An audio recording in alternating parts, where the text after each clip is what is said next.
আসসালামু আলাইকুম সবাইকে। আজকে ভাবলাম একটা ব্লগ শেয়ার করি আপনাদের সাথে। যদিও কখনো আগে আমি ব্লগ বানাইনি, এটাই আমার প্রথমবার। ভয়েস ওভার দিতে গেলে কোনো রকমের ভুল ত্রুটি হলো ক্ষমা দৃষ্টিতে দেখবেন। তো ওই দিন এমব্রয়ডারি কাজ করছিলাম একটা চুড়িতে। একটা অর্ডার ছিল এটা।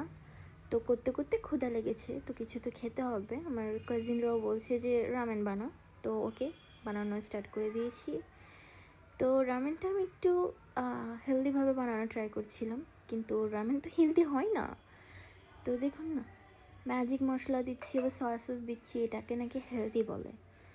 তো অলিভ অয়েলও দিয়েছি একটু যেন হেলদি হয়। তো ইগনোর দ্য ব্যাকগ্রাউন্ড, প্রত্যেকটা বাঙালি ফ্যামিলির কিন্তু সেম অবস্থা, একটু মেসি, খুবই বাজে অবস্থা। তারপর একটু ইগনোর, আমি প্রথমবার বানাচ্ছি ব্লগ, তাও খুবই মেসি অবস্থায়। এগুলো খুব আগের ভিডিও, আমি এখন আপলোড দিচ্ছি, এখন ভয়েস ওভার দিচ্ছি। মানে ওয়াটারের প্রেশারে আসলে কিছুই করা যাচ্ছিল না, কোনো রকমের কিছু আমি আপলোড দিচ্ছিলাম না। এডিটিংয়ের আলসেমিতে কোনো রকমের কিছু করা হচ্ছিল না। তো এখন একটু ফ্রি আছি, প্লাস একটু সিক। আমার ভয়েস শুনলেই বুঝতে পারবেন আমার ঠান্ডা লেগেছে। তো বানানো শেষ, খাওয়াও শেষ, আপনাদেরকে একটু খাওয়াচ্ছি। হ্যান্ডমেড সেক্টরটা আসলে একটা ওকেশনালি বিজনেস বলা যায়।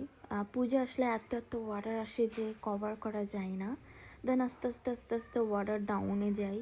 প্লাস আমার ইনস্টা, ফেসবুক সব কিছু ডাউন হয়ে আছে, না কোনো রকমের ভিউ, না কিছু রিচ, কিছু হচ্ছে না। তো আমি আমার বিজনেসের মধ্যে এমব্রয়ডারি কাজটাও রাখতে চেয়েছি, সব কিছু যেন থাকে আমার বিজনেসের মধ্যে। কিছুদিন পরে কুশি কাটার কাজও আসছে, তো চাচ্ছিলাম সব কিছু রাখতে, সবাই যেন নিতে পারে নিজের পছন্দ মতো। অতটা প্রো না, জাস্ট ট্রাই করা আর কি। টিকটকের মাধ্যমে তাও মোটামুটি ভিউ হয়, অনেক অর্ডারও পেয়েছি, বাট ইনস্টা, ফেসবুক সব কিছু ডাউন হওয়াতে খুবই টেনশনে আছি। এই তো আমার মিনি ব্লগ আপনাদের কেমন লেগেছে অবশ্যই বলবেন। আমি জানি আমি ভয়েস ওভার ঠিক মতো দিইনি, ভিডিও ঠিক মতো করিনি। ইনশাল্লাহ নেক্সট টাইম আমি ঠিক মতো করার ট্রাই করব। ভালো থাকবেন, আল্লাহ হাফেজ।